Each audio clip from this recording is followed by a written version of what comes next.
Hi there. Welcome to this devotion. The other day, I gave my 4-year-old some snacks to eat and asked him if I could have one of them. He promptly said no and started eating it all nonchalantly. And to be honest with you, I was a little bit hurt and shocked. I mean, if this was what I'd just given him, surely he can share it with me. And I was about to take it away from him and reprimand him, and be a good parent. But I stopped because I'd asked him if I may have some, and he was free to decide. He wasn't very caring. In fact, he was downright rude when he said to me no. But I'd given him the option to say yes or no, and I loved it that he was free enough with me to say, well, no. And then I got to stop and ask myself, are we this free? Are we able to just say no to anyone? In our Western way of thinking, freedom is the ability to react without restraint. Freedom is the ability to act and react as we choose. It is free to think, to speak, to believe, to worship, to gather, or to act as one pleases, as long as your choice doesn't infringe on the rights of another.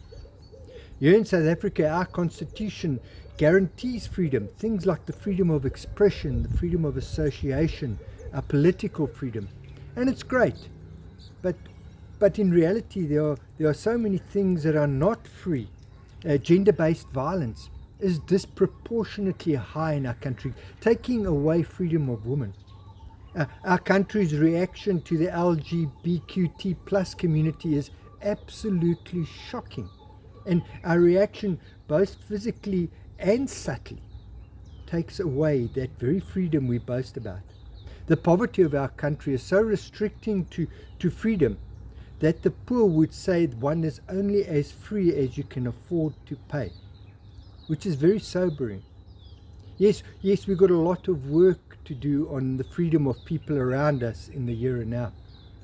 2,000 years ago, in Judah, freedom was understood very, very differently.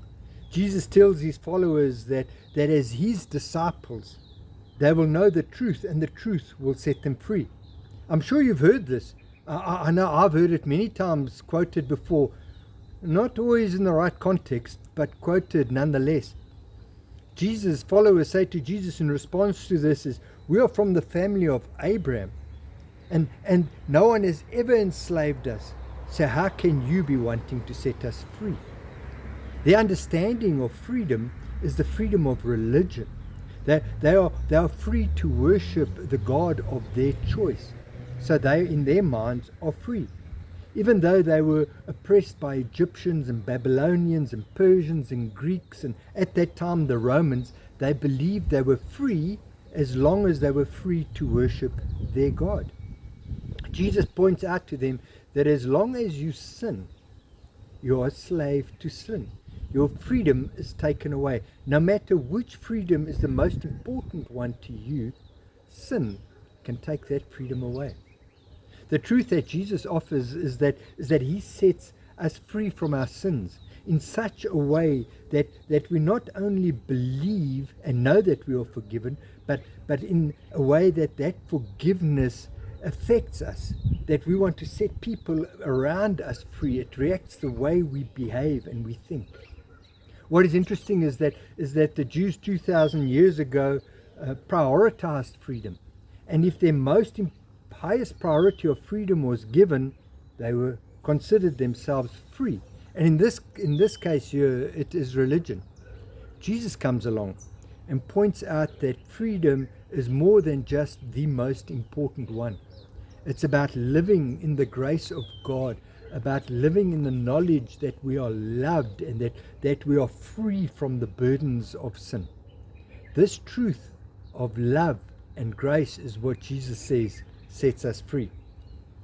One of the greatest freedoms we have today is in how we react to things. And when we live in the truth of Jesus, Jesus offers us that love, that grace that affects the way we react. Because we are freely given grace and love, we want to go out and freely give it to the world around us. I hope that your freedom today affects the way that you live and you love. Till we meet again, God bless.